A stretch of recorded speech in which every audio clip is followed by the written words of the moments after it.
So hi everyone, this side is Manju Aswa. तो ये video आप सभी के लिए है क्योंकि हमेशा से यही क्वेश्चन आता है कि मैम हम अगर कोई क्लाइंट को हेयर कर्ल्स करते हैं या उनके वेव करते हैं किसी टाइप के, तो हमारा कर्ल्स जो है वो खुल जाता है और लॉन्ग लास्टिंग नहीं रहता है। तो ऐसे में कौन सी प्रोडक्ट हमें यूज करनी चाहिए जो काफी देर लॉन्ग लास्टिंग रहे और होल्ड रहे काफी देर तक। तो मैं आज आपको कोई एक अमेजिंग सी प्रोडक्ट बताने वाली हूँ। पहले तो सबसे पहले आपको वीडियो को शेयर कर देना है और सेव कर लेना है क्योंकि ये वीडियो सच में आपको बहुत ही हेल्पफुल देने वाली है।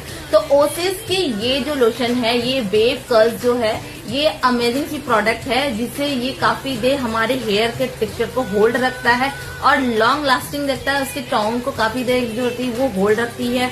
तो ये प्रोडक्ट लगाना बहुत ही इसे कॉम में आपको लेना है, उसको अच्छे से हेयर के एंड ऑफ में आपको जहां से कर्ल्स करना है उसे आपको अच्छे से लगाना है। लगाने के बाद आपको टॉन्ग को कर लेना है, करने के बाद आपको स्प्रे कर देना है। तो आपकी हेयर स्टाइल जो है वो एज इट इज वैसे रहेंगे।